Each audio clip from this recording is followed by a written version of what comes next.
العجل سينالهم غضب من ربهم وذلة في الحياة الدنيا وكذلك نجزي المفترين والذين عملوا السيئات ثم تابوا من بعدها وآمنوا إن ربك من بعدها لغفور رحيم ولما سكت عن موسى الغضب أخذ الألواح وفي نسختها هدى ورحمة للذين هم لربهم يرهبون واختار موسى قومه 70 رجلا لميقاتنا فلما أخذتهم الرجفة قال رب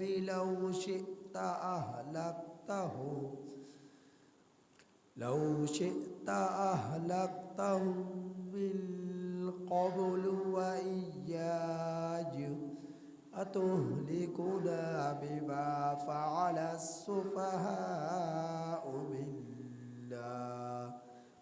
إن هي إلا فتنتك تضل بها من تشاء وتهدي من تشاء أنت ولينا فاغفر لنا وارحمنا وأنت خير الغافرين.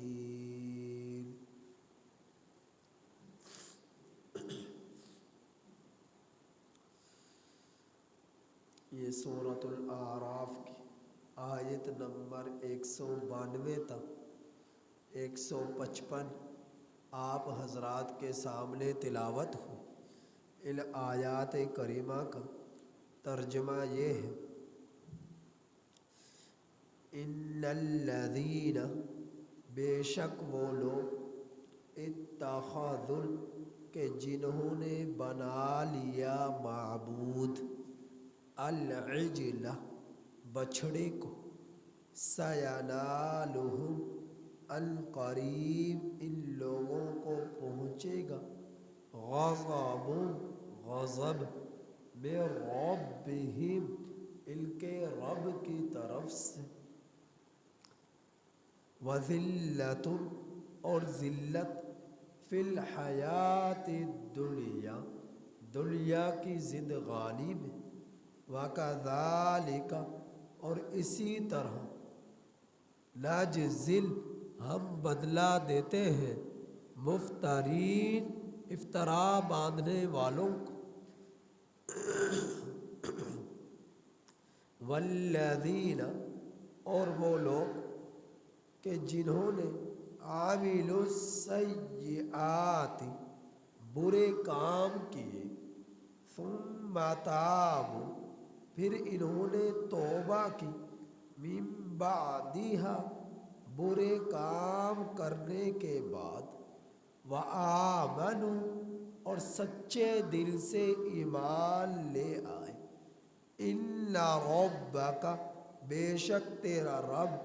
من بعدہا، توبہ کر لینے کے بعد، لغفور رحیم، البتہ بخشنے والے مہربان ہیں. ولما، اور جس وقت، سکت، تھم گیا، عن موسیٰ علیہ السلام سے، الغضب، غضب، غصہ، اخذ الالواح، تختیوں کو پکڑ لیا، وفی نسختہا، اور ان تختیوں میں لکھا ہوا تھا، ہدن، ہدایت ورحمہ اور رحمت للذین ان لوگوں کے لیے ہم لربہم کہ جو لوگ اپنے رب کے لیے یرہبون ڈر رکھتے ہیں، ان لوگوں کے لیے کہ جو اپنے رب سے ڈرتے ہیں۔ واختار موسیٰ اور چن لیا موسیٰ علیہ السلام نے قومہ اپنی قوم سے 70 رجلاً 70 لوگوں کو لمیقاتنا ہمارے مقرر کردہ وقت کے لیے، فلما جس وقت اخذتہم الرجفہ ان لوگوں کو پکڑ لیا زلزلے نے، قال فرمایا موسیٰ علیہ السلام نے رب اے میرے رب لو شئت اگر تو چاہتا اہلکتا ہوں تو ان کو بالقبل اس سے پہلے ہلاک کر ڈالتا، وَإِيَّایَ اور مجھے بھی، أَتُهْلِكُونَ کیا تو ہمیں ہلاک کرتا ہے، بِمَا فَعَلَ السُّفَهَاءُ مِنَّا اس کاروائی پر جو ہم میں سے بعض بے وقوف کر بیٹھے ہیں، اِنْ ہِیَ نہیں ہے یہ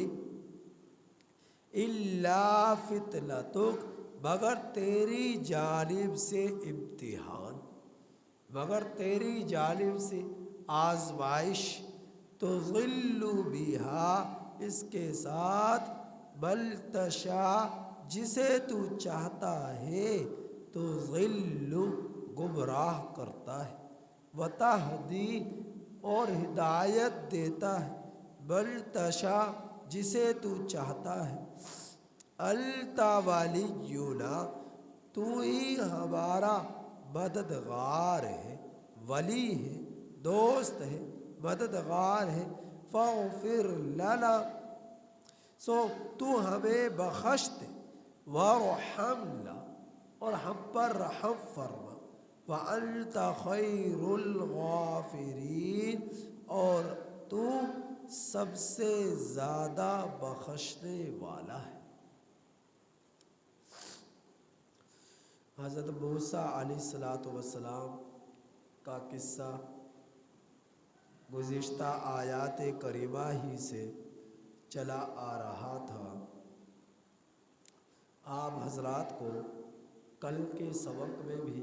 یہ تفصیل بتلا دی گئی تھی کہ حضرت موسیٰ علیہ السلام کی قوم بنی اسرائیل کے پاس فرعونیوں کے جواہرات، زیورات، ہیرے، یہ چیزیں خزانہ بہت زیادہ موجود تھا، تو چونکہ پہلی امتوں میں مال غنیمت کا استعمال یہ جائز نہ تھا، تو انہوں نے ان زیورات کو پھینک ڈالا کہ جسے موسیٰ بن ظفر جس کا تعلق قبیلہ سامرا سے تھا، اس نے ان تمام جواہرات کو جمع کر لیا، اور جمع کر لینے کے بعد ان کو ڈھال کر ایک بچھڑا بنا لیا، اور بنی اسرائیل کو کہنے لگا، جب اس بچھڑے کو ڈھال لینے کے بعد اس میں جبرائیل علیہ السلام کے قدموں کے جگہ سے مٹی جو اٹھائی، اس نے اسے اس بچھڑے میں ڈالا، تو اس سے ٹی ٹی کی سی آواز آنا شروع ہوئی، تو بنی اسرائیل کو اس کی عبادت میں جوڑ دیا کہ یہ تمہارا معبود ہے، لہٰذا اس کی تم پوجا کرو۔ تو بنی اسرائیل اس بچھڑے کی پوجا پاٹ کرنا شروع کر دیا، کوئی اسے سجدہ کر رہا، کوئی اسے رکوع کر رہا، کوئی اسے ہاتھ لگا رہا، کوئی اسے بوسہ دے رہا، کوئی اس کے ارد گرد چکر لگا رہا طواف کی صورت میں، تو یہ ان کا شرک تھا جو انہوں نے کیا، اور تقریباً یہ شرک کرنے والے بنی اسرائیل میں تقریباً 70,000 ان کی تعداد بتلائی جاتی ہے۔ تو یہ معاملہ ہو چکا۔ تو جب اس کیفیت کو حضرت موسیٰ علیہ السلام چونکہ کوہ طور پر تورات لینے جا چکے تھے،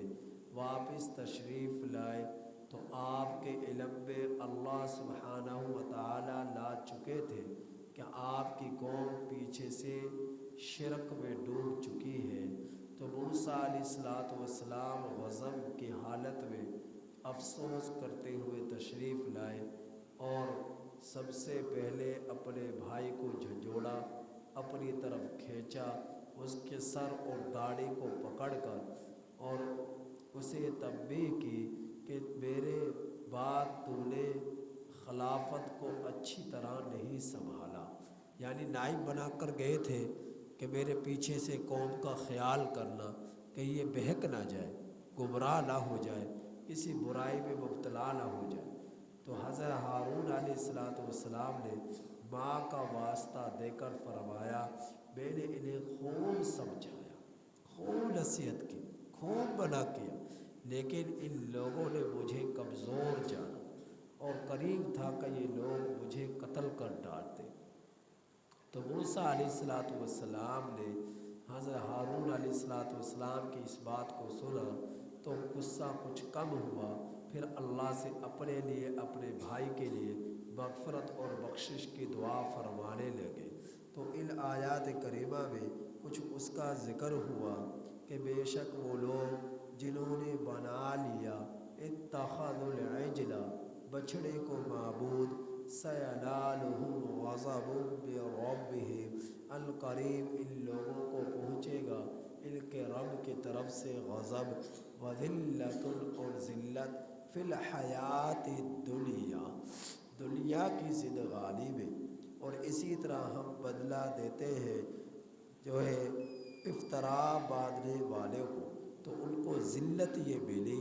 کہ ان کی توبہ کا یہ طریقہ تھا۔ اس شریعت میں توبہ مرتد کی اجازت ہے، اللہ قبول فرما لیتے ہیں اگر سچے دل سے کوئی مرتد توبہ کرے۔ اگر وہ توبہ نہ کرے پھر اسے قتل کیے جانے کا شریعت اسلام میں حکم ہے۔ لیکن گزشتہ قوموں میں اگر کوئی شخص اسلام سے پھر کر کفر کی طرف لوٹ آئے تو ان کی سزا قتل تھی۔ تو اب اس 70,000 لوگوں کو قتل کیا گیا، ان کی توبہ کی یہ صورت نکالی گئی کہ 70,000 جنہوں نے اس بچڑے کی پوجا کی، اس کی معبود سمجھ کر شرک کیا، تو جن لوگوں نے اس کی پوجا نہ کی، شرک نہ کیا، تو ان لوگوں نے ان 70,000 لوگوں کو قتل کیا۔ اب کوئی کسی قتل کیے جانے والوں میں کسی کا باپ ہے، کسی کا بھائی ہے، کسی کا بیٹا ہے، تو اللہ رب العزت کے اس حکم پر عمل کرتے ہوئے 70,000 بنی اسرائیل قتل کیے گئے۔ چونکہ وہ دائرہ اسلام سے نکل چکے تھے، اب ان کی جب انہیں شرمندگی ہوئی، احساس ہوا کہ ہم یہ غلط کام کر بیٹھے ہیں، تو ان کی توبہ کی صورت یہ نکلی۔ تو اللہ رب العزت نے انہیں دنیا کی زندگانی میں ذلت دی، اور اسی طرح ہم بدلہ دیتے ہیں افطرا باندھنے والوں کو۔ آگے اللہ تعالیٰ فرما رہے، اور وہ لوگ جنہوں نے برے عمل کیے پھر توبہ کی، برے کام کرنے کے بعد اور سچے دل سے ایمان لائے، بے شک تیرا رب توبہ کرنے کے بعد البتہ بخشنے والا ہے، مہربان ہے۔ یاد رکھیے گا حقوق دو طرح کے ہیں، توبہ کی تفصیل کو ذرا سمجھیے گا۔ حقوق دو طرح کے ہیں، ایک وہ حقوق جن کو حقوق اللہ کہا جاتا ہے، دوسرے وہ حقوق جنہیں حقوق العباد کہا جاتا ہے۔ حقوق اللہ بھی پھر دو طرح کے ہیں۔ حقوق اللہ میں بعض وہ ہیں جن کی قضا لازم ہے، جب تک قضا نہ کی جائے اس وقت تک حقوق اللہ میں توبہ قبول نہیں۔ اور بعض وہ ہے جو جن کی قضا نہیں ہے، قضا کے بغیر ہی سچے دل سے توبہ کر لے تو وہ اللہ کے ہاں قبول ہو جاتی ہے۔ تو وہ کام جن کی قضا نہیں ہے، مثال کے طور پر کسی نے شراب پی لی، کسی نے زنا کر لیا، کسی نے جھوٹ بول دیا، تو یہ اللہ سے سچے دل سے توبہ کرے کہ یا اللہ آج کے بعد زنا نہ کروں گا، آج کے بعد جھوٹ نہ بولوں گا، آج کے بعد شراب نہ پیوں گا۔ تو یہ کیا ہے؟ یہ ان چیزوں کی قضا نہیں، تو یہ اللہ سے توبہ کرا سچے دل سے، تو اللہ نے اس کی توبہ کو قبول کر لیا۔ دوسرا، حقوق اللہ کے اندر جن کی قضا ہے، جب تک ان کی قضا نہ کر لی جائے اللہ تعالیٰ ان کی توبہ کو قبول بھی نہیں فرماتے۔ مثلاً کسی نے نماز چھوڑ دی، جب تک نمازوں کی جتنی چھوٹی ہے قضا نہ کر لے گا، چاہے کتنے ہی سجدے کرتا جائے، چاہے کتنے ہی نوافل پڑھتا جائے، جو فرائض کی قضا اس کے ذمے رہتی ہے، جب تک ان کی ادائیگی نہ کر لے گا اللہ اس کی توبہ کو قبول نہ کرے گا۔ اسی طرح پر ماہ رمضان کے روزے جس نے چھوڑ دیے، جب تک ان کی قضا نہ کر لے گا اس وقت تک اس کے روزوں کی توبہ جو اس نے چھوڑے ہیں قبول نہ ہوں گے۔ اور حقوق العباد میں یہ بھی حقوق العباد میں تو یہ ہے، جب تک انسان جس کے حقوق اللہ کی مخلوق میں سے غصب کیے ہیں، حق کو پامال کیا ہے، رود ڈالا ہے، جب تک ان لوگوں سے جن کے حق ضائع کیے ہیں معافی نہ مانگ لے گا اس وقت تک اللہ کے ہاں اس کی توبہ قبول نہیں۔ مثلاً کسی کی غیبت، جس کی غیبت کی، جب تک اس سے معافی نہ مانگ لے اس کی توبہ قبول نہیں۔ کسی کی زمین ہڑپ کر گیا، کسی کی گاڑی چوری کر گیا، کسی کا مال چوری کر لیا، کسی کو جو ہے مالی نقصان پہنچا دیا، تو جب تک اس کے جل کے لوگوں کے، چاہے بھائی کا تعلق ہو، چاہے بھائی بہن کا تعلق ہو، چاہے بہن بھائی کا تعلق ہو، چاہے والدین اولاد کا تعلق ہو یا اولاد والدین کا تعلق ہو، جب تک جل بھائیوں کے، بہنوں کے، بیٹوں کے، والدین کے، رشتہ داروں کے، اعزا و اقربا کے، پڑوسیوں کے، غیر مسلموں کے یا مسلم کے، جن کے بھی حقوق اس نے ضائع کیے ہیں، جب تک ان سے سچے دل سے جو ہے توبہ نہ کر لے اور ان سے ان کے حقوق ادا نہ کر دے، اور جن کو تکلیف پہنچائی، جن کا مال غصب کیا، جب تک ان کو واپس نہ کرا لے یا ان سے معافی نہ مانگ لے اس وقت تک اللہ کے ہاں اس کی توبہ قبول نہ ہوگی۔ اس لیے بہتر یہی ہے کہ پہلے اول مرتبہ ہی دوسروں کے حقوق پامال کیے جانے سے پرہیز کریں۔ معافی مانگنے کا نہ آپ کے پاس وقت ہے، معافی مانگنے کے نہ آپ میں ہمت ہے، تو بہتر یہی ہے کہ بچا جائے، ان کاموں سے بچا جائے، اللہ کی مخلوق کو ستایا نہ جائے، کسی سے جھگڑے نہ کیے جائے، کسی کی غیبت نہ کی جائے، کسی کو نقصان نہ پہنچایا جائے، کسی کے مال کو ناجائز طور پر ہڑپ نہ کیا جائے، غصب نہ کیا جائے۔ تو یہ جب تک جن لوگوں کے حقوق پامال کیے ان سے معافی نہ مانگ لے، ان کے حقوق ادا نہ کر دے، اللہ کے ہاں اس کی توبہ قبول نہ ہوگی۔ تو توبہ کرنے کے بعد اللہ بخشنے والا ہے، مہربان ہے۔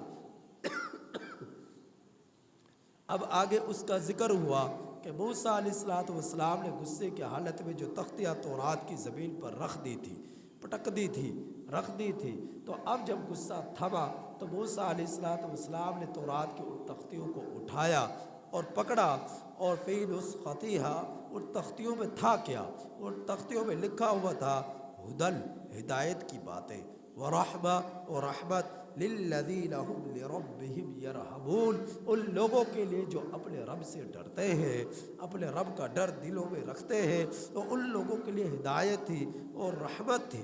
تو ان لوگوں نے جب تورات حضرت موسیٰ علیہ السلام نے ان کو پڑھ کر سنائی، پہلے دن 10 پارے سنائے، اگلے دن پھر 10 پارے سنائے، اس سے اگلے دن پھر 10 پارے سنائے، اس سے اگلے دن پھر 10 پارے سنائے، جب کئی دن اس طرح گزر گئے، پوری تورات کو سنا چکے، تو قرآن کریم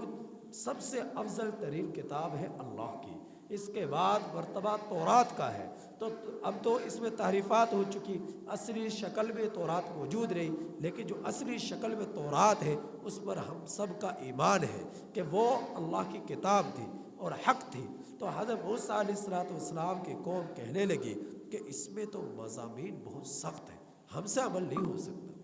ہم سے عمل نہیں ہو سکتا، آپ اپنے رب سے درخواست کیجئے، اس میں کچھ نرمی پیدا کیجئے، نرمی کروائیے۔ تو اللہ تعالیٰ نے فرمایا کہ اس کے مضامین بہت آسان ہیں، ان پر عمل کرنا بہت آسان ہے۔ اس سے پہلے تم جانوروں جیسی زندگی بسر کرتے رہے، آزادانہ زندگی بسر کرتے رہے، کوئی حکم تمہیں دیا نہیں گیا، اب جب یہ حکم تمہیں دیا جا رہا ہے تو تمہیں یوں لگ رہا کہ یہ مشکل ہے، اور اللہ کا قانون ہے کہ لا یکلف اللہ نفسا الا وسعها، اللہ تعالیٰ کسی بھی نفس پر اس کی طاقت سے بڑھ کر بوجھ نہیں ڈالتے، اسے مکلف نہیں بناتے کسی بھی حکم کا۔ تو فرمایا کوئی مشکل نہیں ہے، عمل تو کرو۔ لیکن وہ کہنے لگے اے موسیٰ درخواست کرنے میں کیا حرج ہے، آپ درخواست کر دیجئے، شاید اللہ تعالیٰ نرمی پیدا کر دے، کچھ آسانی پیدا کر دے۔ تو پھر حضرت موسیٰ علیہ السلام نے سمجھدار لوگ اپنی قوم کے جو تھے ان کو چنا، اس کا اس آیت کریمہ میں ذکر ہے کہ وَاخْتَارَ مُوسیٰ، اور حضرت موسیٰ علیہ السلام نے چن لیا قومہ اپنی قوم سے 70 رجلا 70 آدمیوں کو لمیقاتنا ہمارے مقرر کردہ وقت کے لیے، یعنی کوہ طور پر کہ وہاں پر جانا ہے اور اللہ رب العزت سے سب نے درخواست کرنی ہے۔ چنانچہ یہ سب کے سب کوہ طور پر پہنچے اور جا کر اللہ سے یہ درخواست کی، تو اللہ رب العزت نے انہیں فرمایا کہ تم اس پر عمل کرو، کوئی مشکل مضامین نہیں ہے، احکام نہیں ہے، اگر خدا نخواستہ تم سے عمل نہ ہو سکا، کوئی کمزوری ہوئی تو میں تمہیں بخشنے والا ہوں، مہربان ہوں، تو تم پریشان نہ ہو۔ تو وہ لوگ کہنے لگے کہ جب تک اللہ کو ہم اپنے سامنے نہ دیکھ لیں اس وقت تک ہم یقین نہ کریں گے۔ یہ جو آواز آ رہی ہے ہو سکتا ہے پہاڑ کے پیچھے سے کسی اور کی آواز ہو، ہم تو اللہ کو سامنے دیکھنا چاہتے ہیں۔ جب انہوں نے یہ بات کہی تو ان کے ساتھ کیا سلوک ہوا اس کا ذکر ہے۔ فَلَمَّا أَخَذَتْهُمُ الرَّجْفَةُ، اچانک ان پر زلزلہ آیا، تو ایک یہ چیخ کی آواز بھی آئی، زلزلہ بھی آیا، جس کی وجہ سے وہ 70 آدمی مر گئے۔ حضرت موسیٰ علیہ السلام پھر مزید پریشان ہو گئے، پھر اللہ تعالیٰ سے فرمانے لگے رب لو شئتا، اے میرے رب اگر تو چاہتا اہلکتہم بالقبل، تو ان کو اس سے پہلے ہی ہلاک کر ڈالتا، وَإِيَّایَ، اور مجھے بھی ہلاک کر ڈالتا، اتہلکونا، کیا تو ہلاک کرتا ہے ہم میں سے، بما فعل السفہاء منا، اس کاروائی پر ہم میں سے ان لوگوں کو جنہوں نے بے وقوفی کی، ان ہی نہیں ہے یہ الا فتنتک، بے شک یہ تو آزمائش ہے آپ کی طرف سے، تضل بہا من تشاء، تو اس کے ذریعے جسے چاہتا ہے گمراہ کرتا ہے، وتہدی من تشاء، اس آزمائش کے ذریعے جسے چاہتا ہے تو ہدایت دیتا ہے۔ تو اگر آپ نے ان کو اس طرح مار دیا تو قوم تو یہی کہے گی نا کہ موسیٰ نے جا کر ان کو قتل کروا دیا، تو وہ قوم تو پہلے ہی ضدی ہے، مزید وہ ضد پر اڑ جائے گی اور وہ یہ کہیں گے کہ موسیٰ علیہ السلام نے انہیں قتل کر ڈالا، قتل کروا دیا، اے اللہ تو ان کو زندگی دے دے، ان کو زندہ کر دے۔ تو اللہ نے حضرت موسیٰ علیہ السلام کی اس فریاد کو سن کر دوبارہ ان بنی اسرائیل کے جو 70 آدمی مارے گئے ان سب کو زندہ کر دیا، ان کو سب کو زندہ کر دیا۔ چنانچہ وہ قوم آئے، سب نے گواہی دی کہ یہ اللہ کی طرف سے حق کتاب ہے، سچ کتاب ہے، لہذا تم اس پر عمل کرو۔ تو یہ توبہ کر رہے، اور پھر حضرت موسیٰ علیہ السلام نے اللہ رب العزت سے یہ باتیں کرتے ہوئے اللہ سے معافی مانگنا شروع کی۔ کیا فرمایا؟ انت ولینا، کہ تو ہمارا مددگار ہے، فاغفر لنا، تو ہمیں بخش دے،